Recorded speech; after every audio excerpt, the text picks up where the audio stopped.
안녕하세요. 저는 결혼 생활을 파란만장하게 끝냈던 30대 후반의 돌싱 여자입니다.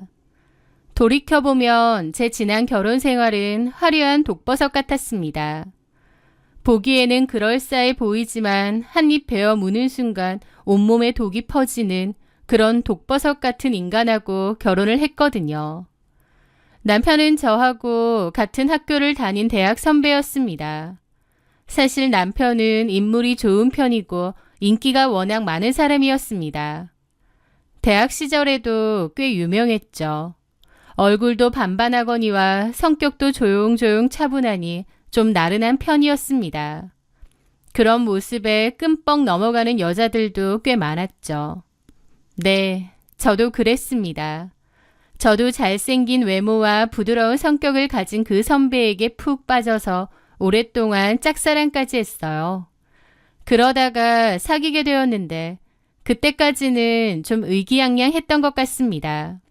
인기남을 제가 차지했다는 우쭐감 같은 게 있었던 것 같아요.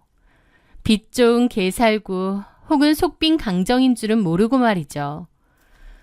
저는 졸업 후 바로 전기차 관련 핵심 기술회사에 취직을 했고 선배는 공무원 시험 준비를 하네 어쩌네 하면서 백수로 좀 지내다가 결국 안 됐습니다. 말이 공무원 시험 준비지 놀기만 하고 제대로 공부도 하지도 않더라고요. 하여튼 그러고 시간만 보내다가 뒤늦게서야 직원도 몇 명 없는 소기업에 겨우 취직을 했습니다.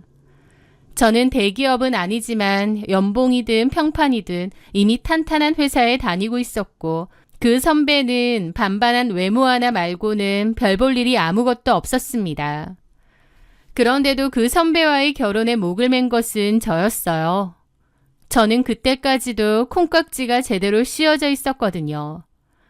하지만 그 선배는 연애 기간이 좀 길었음에도 제가 결혼 이야기를 꺼낼 때마다 시큰둥했었어요. 오빠, 나는 오빠랑 결혼하고 싶은데 오빠는 어때? 결혼? 아, 글쎄. 아직은 좀 이른 것 같지 않아? 다른 것보다 내가 아직 자리도 못 잡았잖아. 우리 나이도 아직 어린 편이고. 오히려 제가 결혼하자고 매달려야 되는 상황이 자존심도 상하고 지쳐가던 중이었습니다. 어느 날 선배와 데이트를 하다가 서로의 수입에 대해 얘기하게 되었습니다. 제가 어느 회사에 다니는지는 당연히 알지만 구체적인 연봉 같은 건 몰랐거든요. 물어본 적도 없고 저도 굳이 먼저 얘기하지 않았고요. 그러다가 서로 술을 한잔 하면서 이런저런 얘기를 하게 된 거죠. 내 월급 보면 진짜 회사 다니기도 싫어. 너는 회사도 크니까 최소한 나보다 훨씬 낫겠지? 어때? 나? 이번에 승진해서 연봉도 꽤 올랐고 추가 수당도 나오고. 그래? 그래서 얼마 받는데? 제 대답을 듣는 순간 선배의 표정이 변했습니다. 눈이 휘둥그레지며 저를 다시 쳐다보더라고요. 자기 생각보다 제 벌이가 괜찮았던지 몹시 놀란 얼굴이었죠. 그렇게 잘 번다고? 대기업도 아니잖아. 대기업 못지않지. 우리 회사가 요즘 엄청 잘 나가잖아. 오빠는 경제 뉴스도 안 봐? 그때 선배의 표정이 엄청 밝아지더라고요. 아마 그때부터 선배의 행동이 달라졌던 것 같습니다. 그전에는 권태기 온 연인처럼 좀 무심하고 나른하고 막말로 언제 헤어져도 이상할 게 없을 정도였는데 갑자기 저한테 최선을 다하더라고요. 그러면서 결혼 얘기까지 하는 겁니다. 저도 눈치가 없는데 남친이 제 벌이가 생각보다 괜찮아서 결혼 얘기를 꺼낸다는 건 당연히 눈치챘죠. 하지만 그럼에도 바보같이 그 선배가 좋았기에 상관없었습니다. 저는 그때 정말 지독한 콩깍지가 씌어 있었던 것 같아요. 어쨌든 둘 다 결혼에 대한 마음이 통했기에 일사천리로 결혼은 진행이 되었습니다. 저희 집에서는 제가 좋아하는 남자인지라 특별히 반대하지 않으셨어요. 다만 좀 걸리는 건 남친 부모님이 호르몬이라는 사실이었습니다.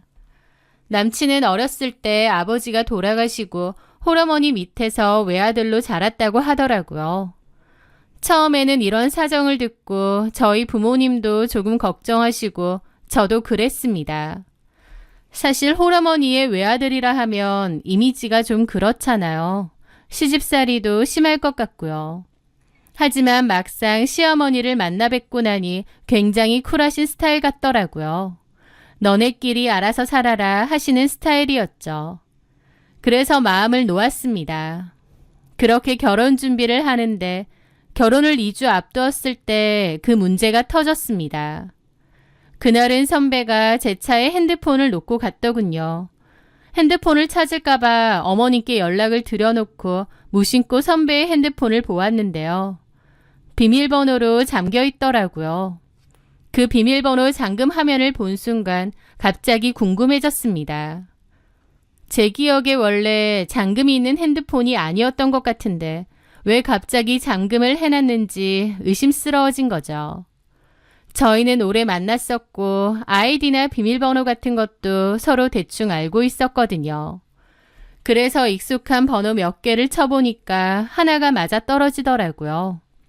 그렇게 남친의 핸드폰을 열었는데 제 눈을 믿을 수가 없었습니다. 남친이 어떤 여자와 연락을 주고받으면서 연애질을 하고 있었던 거예요. 결혼을 2주 앞두고 있는 그 시점까지요. 대화 내용으로 유추해보니 그 여자는 제 남친이 저와 결혼할 거라는 걸 전혀 모르는 것 같았어요. 그러니까 남친이 의도적으로 속인 거죠. 부들부들 떨면서 핸드폰을 한참을 들여다봤습니다.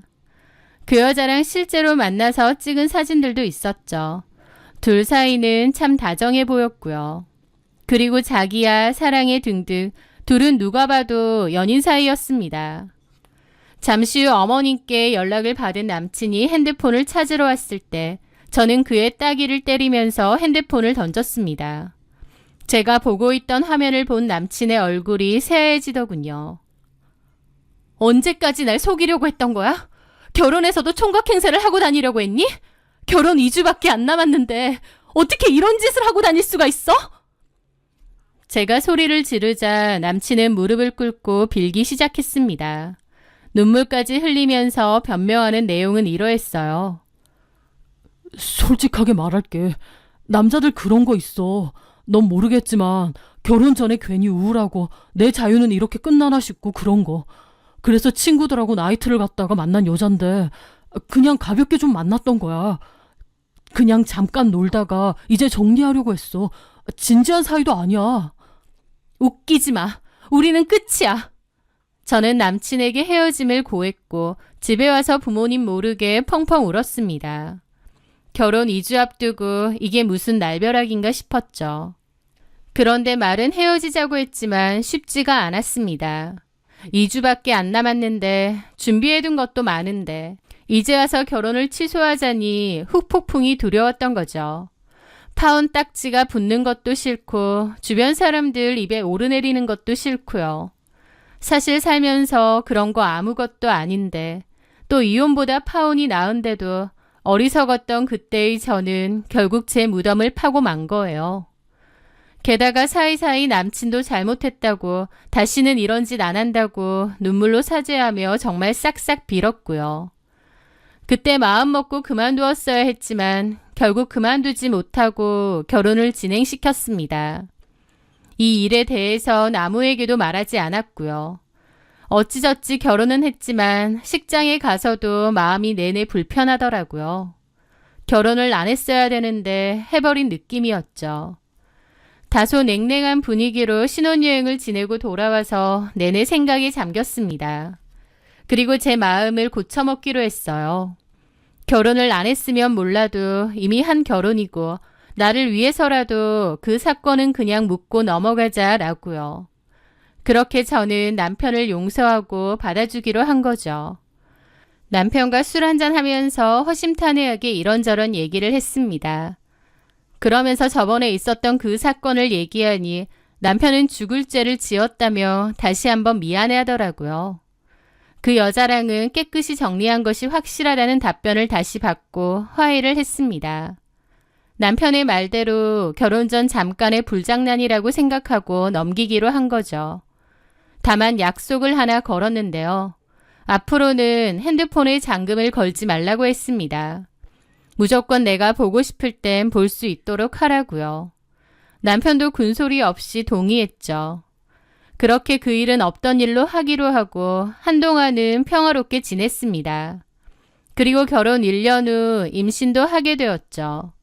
저희는 맞벌이를 했는데 남편의 벌이가 많이 적다 보니 제가 임신을 해도 일을 쉬는 게 쉽지가 않더라고요. 그런데 임신한 지 3달째 되었을 때 갑자기 배가 너무 아파 병원을 갔습니다. 병원에서는 유산기 혹은 애가 미끄러질 위험이 크다며 절대적으로 누워만 있으라고 신신당부하더라고요. 그 얘기를 들은 저희 부모님도 난리가 나시고 시어머니도 애 떨어진다고 난리가 나셔서 당장 직장에 휴직계를 내고 집에서 누워만 있어야 했습니다. 아이를 지키는 게 우선이었으니까요. 그런데 처음에는 그러려니 했던 남편이 점점 부르퉁해지더라고요. 한 달이 지나고 수입이 턱없이 줄어드니 불안해진 것이었죠. 상황이 그렇긴 하지만 남편의 태도가 원망스러웠습니다. 다른 것도 아니고 애가 유산될까봐 잠시 쉬려는 건데 그렇게 못마땅할 일인가 싶었죠. 남편은 자꾸만 저를 찔러봤습니다. 자기야, 내가 보기엔 괜찮아 보이는데 이제 좀 슬슬 일해도 되지 않나? 라며 은근한 압박까지 넣으면서요. 병원에서는 가벼운 활동은 괜찮지만 일을 다니거나 무리하면 절대 안 된다고 했습니다. 남편에게 그 얘기를 했고 남편도 마지못해 알겠다고 하더라고요. 그러던 어느 날 집에서 오래된 옷들을 정리하고 있었을 때였습니다. 방 하나를 옷방 창고처럼 썼는데 싹 정리하고 아이 놀이방을 만들어주려고요. 그렇게 남편의 낡은 코트 몇 벌을 꺼내서 버리려는데 코트 주머니가 불룩하더라고요. 그래서 주머니를 뒤졌는데 뜬금없이 핸드폰이 나왔습니다. 누가 봐도 예전 핸드폰도 아니었고 최근까지 쓰고 있는 것이 분명해 보였죠. 그걸 발견한 순간 제 의지와는 상관없이 손이 덜덜 떨렸습니다. 결혼 2주 전에 남편이 딴짓하다가 걸린 게 떠올랐기 때문이죠. 떨리는 손으로 그 세컨핸드 폰을 켜보았는데 저는 다시 좌절할 수밖에 없었습니다. 역시 그 핸드폰으로 남편은 다른 여자들과 놀아나고 있었거든요. 그러니까 원래 핸드폰은 제가 감시하니 아무것도 하지 않고 깨끗한 상태로 놔둔 거고 바람 피우는 용도의 핸드폰이 하나 더 있는 겁니다. 이렇게 부지런하고 정성스럽게 딴짓을 한다뇨. 진짜 미친 것 같았죠. 이 정도면 그냥 여자 밝히는 수준이 아니라 병인 겁니다. 지독한 배신감에 눈물이 펑펑 났습니다.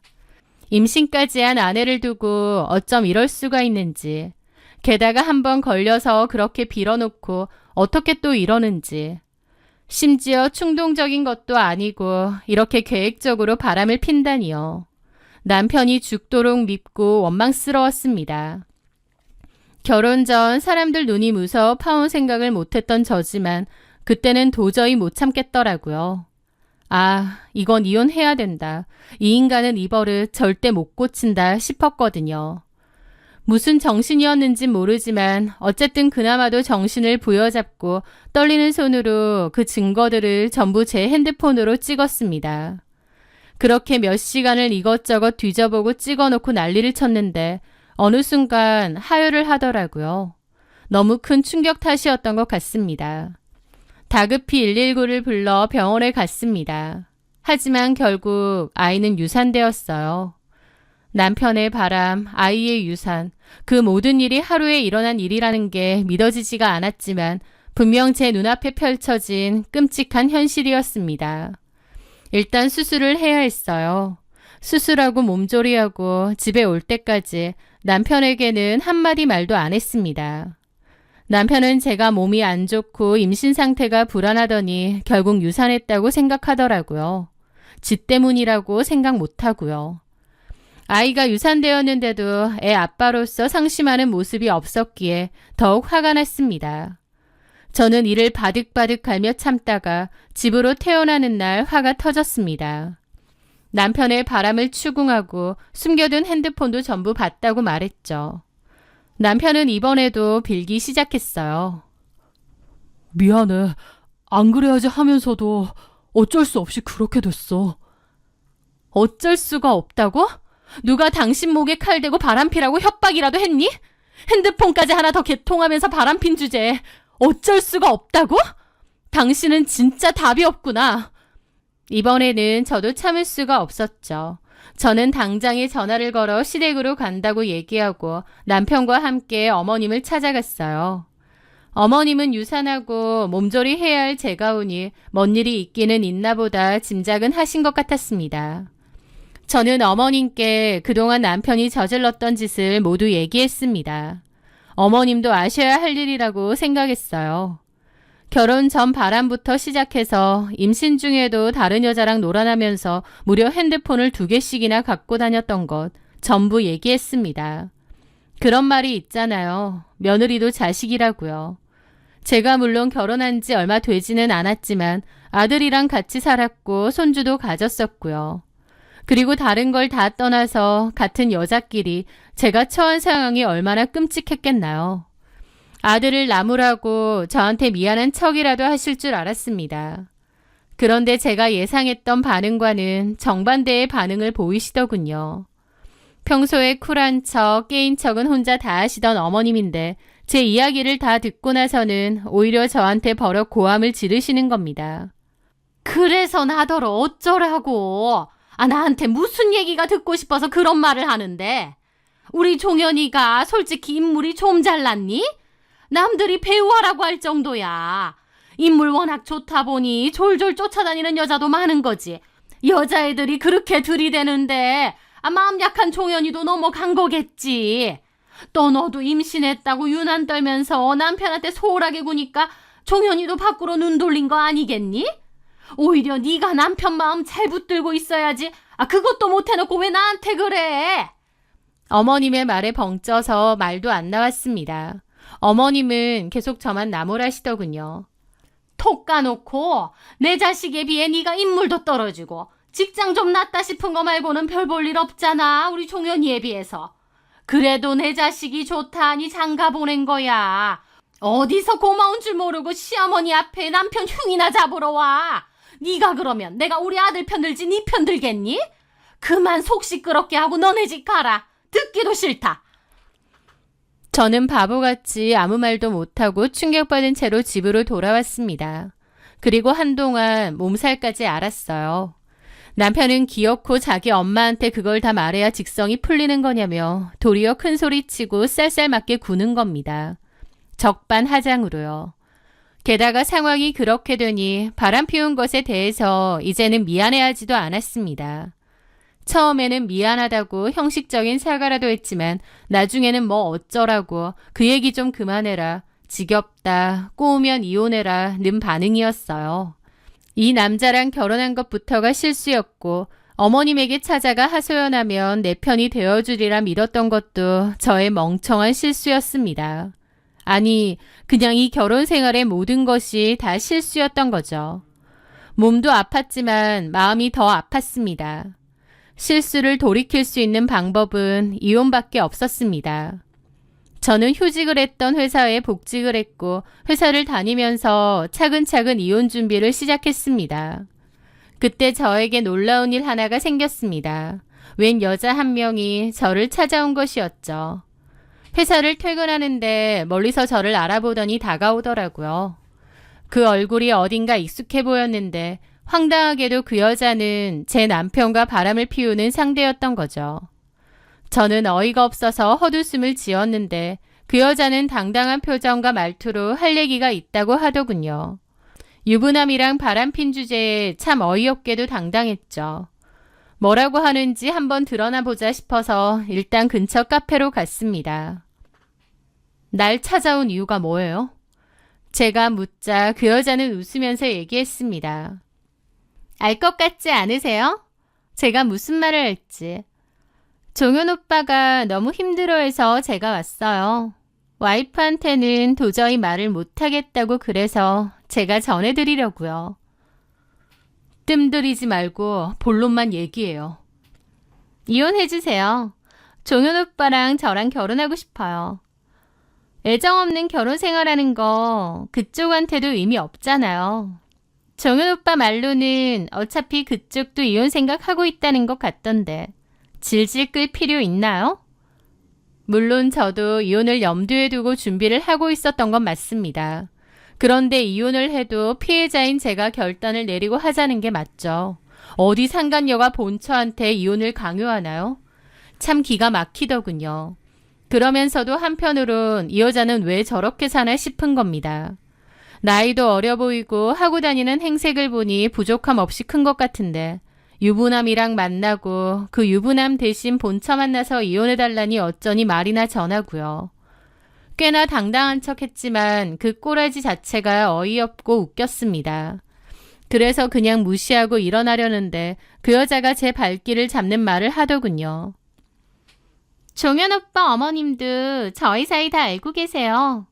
어머님 역시 종현 오빠가 얼른 이혼하고 저랑 재혼하길 바라시고요. 직접 그렇게 말하셨어요. 그건 약간 충격이었습니다. 남편은 둘째치고 오히려 어머님이 이혼하고 재혼하길 바란다뇨. 그때 찾아간 저에게 심한 말을 했고 저도 상처받긴 했지만 어디까지나 너네 일이니까 나한테 말하지 말라고 알아서 하라는 건 줄 알았습니다. 그런데 알고 보니 저희 시어머니는 상간녀와 연락까지 주고받는 사이였고 오히려 적극적으로 저랑 이혼하고 상간녀와 재혼하길 바라는 거였어요. 저보다 이 상간녀가 더 낫다고 판단하신 거겠죠. 남편보다 어머님에 대한 배신감이 더 컸습니다. 내가 그렇게 마음에 안 들었나? 어쩜 나한테 이렇게까지 할 수 있지? 어이가 없었습니다. 딱히 반대하는 결혼도 아니었고 저를 싫어하지도 않으셨으면서 뒤에서는 이렇게까지 한다뇨. 그 이후 정신을 차린 저는 이혼을 좀 더 제대로 그리고 신속하게 해야겠다는 생각이 들었습니다. 그래서 하루는 일부러 남편에게 친절하게 굴면서 술을 잔뜩 먹였어요. 비록 사이가 나빠질 대로 나빠졌지만 제가 평소와 달리 잘해주니까 기분은 좋은지 술을 곧잘 받아먹더라고요. 그렇게 만취한 남편의 핸드폰을 뒤져봤습니다. 남편은 이미 들킨 후기 때문에 세컨폰은 쓰지도 않고 원래 쓰던 핸드폰만 쓰는 것 같더라고요. 카톡 내용은 이랬습니다.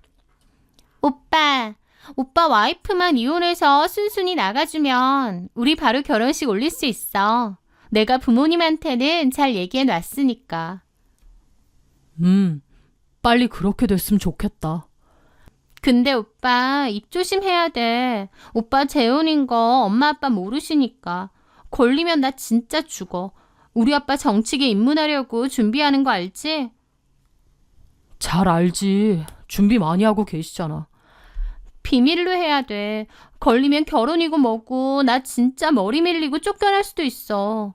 나중에 임신이라도 하면 그때 솔직하게 다 얘기하자. 그땐 이해해 주실 거야. 맞아. 내가 나중에 잘 말씀드릴게. 남편과 그 여자의 대화로 유추해보니 그 여자는 집이 꽤 잘 사는 집이라고 했습니다. 아버지가 사업을 여러 개 운영하는 듯 했고 돈이 꽤 많은 듯 했는데 주고받는 대화를 가만 보니 정상적인 사업체 같지는 않고 좀 어둠의 세계 쪽인 것 같기도 했어요. 상간녀 아버지는 과거 세탁을 하고 싶은 건지 정치계 쪽으로도 입문하고 싶어하는 뉘앙스의 말도 많더라고요. 그걸 보는데 알겠더군요. 남편은 상간녀 쪽이 돈 좀 있는 것 같으니 그거에 빌붙으려는 거였습니다. 과거에 제 연봉이 괜찮은 걸 보고 바로 결혼하자 했던 것처럼요. 와, 이 인간 진짜 천상 제비새끼구나 싶더라고요. 어머님도 그에 동조하는 거고요. 그 여자는 제가 위자료를 원하면 원하는 대로 주라고 대신 뒤탈 없이 하게 하라고 위자료는 자기가 마련해 줄 수 있다고도 했습니다.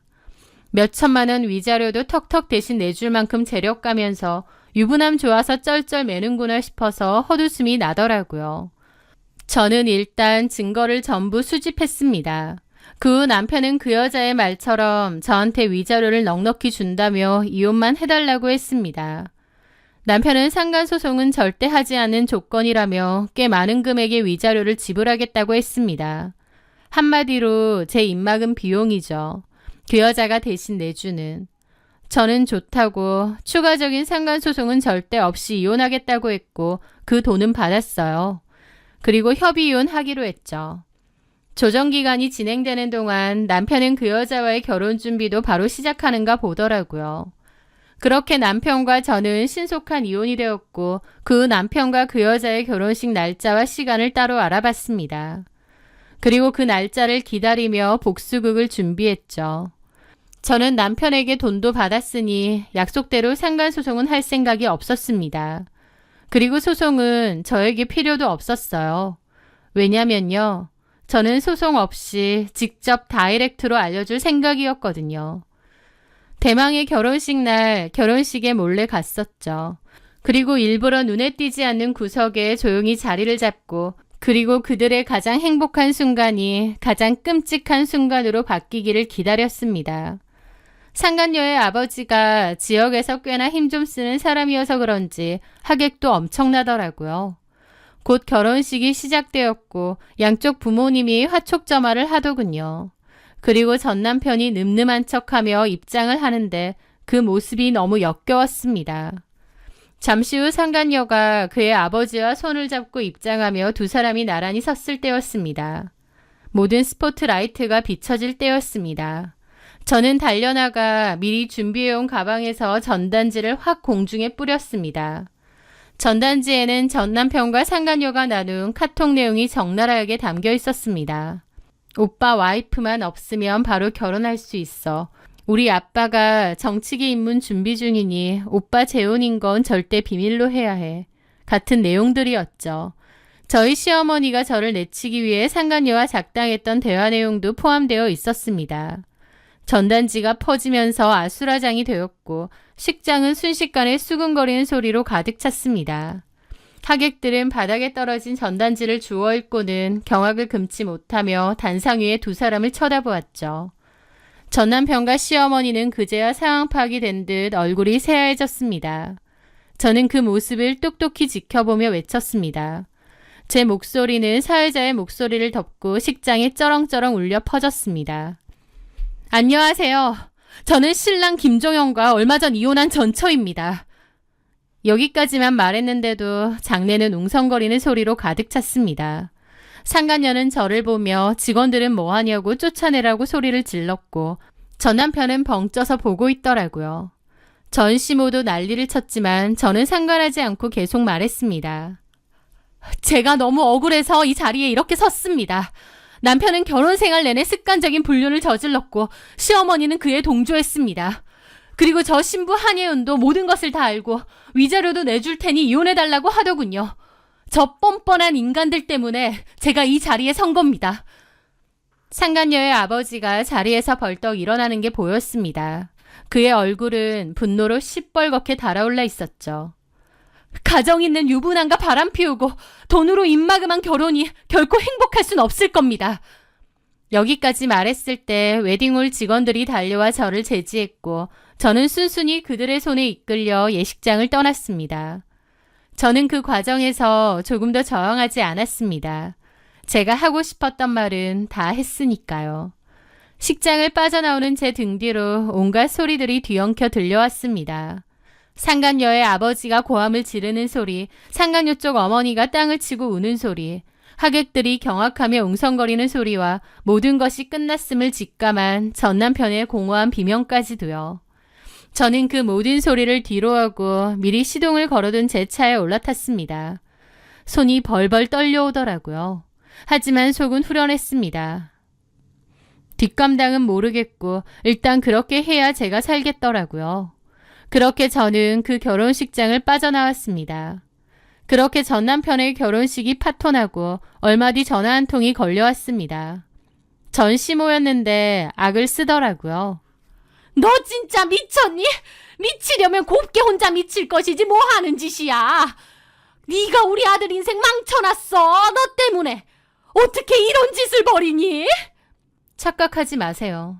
제가 망쳤다뇨. 어머님 아들이 다 자초한 일입니다. 시끄러워. 걔네 아비가 어떤 사람인 줄 알아? 자기 개망신 줬다고 우리 아들 사람 시켜서 반쯤 죽여놨다고. 콧뼈는 다 부러지고 갈비뼈도 금가고 지금 병원에 입원해 있다. 너 어쩔 거야? 우리가 가만히 있을 줄 알아? 그녀는 울부짖으며 모든 것을 제 탓으로 돌렸습니다. 그 원망 섞인 절규 속에서 저는 제가 궁금해했던 모든 것의 답을 들을 수 있었습니다. 돈도 다 받았다면서 왜 약속을 어겨? 왜? 엄밀히 말하면 상가 소송하지 않겠다는 약속이었어요. 제가 소송했나요? 조용히 이혼해줬잖아요. 이건 별도의 일이죠. 뭐가 어째? 저한테 이러지 마세요. 제가 이런 짓 하게 괴물 버튼 누르게 만든 건 어머님이고 어머님 아들이에요. 저라고 그런 짓 버리고 싶었겠나요? 그러게 아들 좀 잘 키우지 그러셨어요. 오냐오냐 하지 말고 잘못한 게 있으면 잘못했다고 매라도 들면서 똑바로 키우지 그러셨냐고요. 그러면 그렇게 여자 등이나 처먹고 살지는 않았을 텐데요.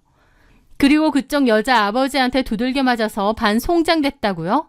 언젠가는 그렇게 됐어야 할 일이에요. 어머님 아들이 평생을 그딴 식으로 살았는데 오히려 너무 늦게 일어난 일이죠. 뭐가 어째? 아들 인생을 망친 건 제가 아니라 어머님이고 김종현 본인이에요. 원망하려면 어머님 아들을 원망하고 반성하려면 본인 스스로를 돌아보세요. 그리고 다시는 연락하지 마세요. 저는 그대로 전화를 끊고 전시모의 번호를 차단했습니다. 통쾌하다기보다는 오히려 등골이 서늘해지는 기분이 들었습니다. 반송장이 되었다는 김종현의 처지를 들으니 제가 얼마나 위험하고 무서운 사람들과 엮일 뻔했는지, 그리고 제 전남편이 얼마나 어리석은 선택을 했는지 다시 한번 깨닫게 되어서요. 사실 이를 저지르면서 후폭풍이 두렵기도 했었는데 의외로 전 남편에게서는 그 이후로 단 한 통의 연락도 오지 않았습니다. 아마 연락할 상황도 용기도 없었겠죠. 그 이후로 저는 계속 혼자 살고 있습니다. 그 일이 있었다는 것도 시간이 좀 지난 일이 되었고 지금은 다 잊고 평화롭게 살고 있어요. 저는 다시 제 일에 몰두하며 살고 있습니다. 그리고 최근에는 썸 타는 남자도 생겼는데 그렇다곤 해도 2번 결혼까진 굳이 하고 싶진 않아요. 그저 좋은 사람과 소박한 행복을 누리며 즐기면서 지내는 것도 괜찮을 것 같습니다. 제 이야기를 들어주신 여러분 모두 따뜻한 하루, 좋은 하루 보내시길 바랍니다.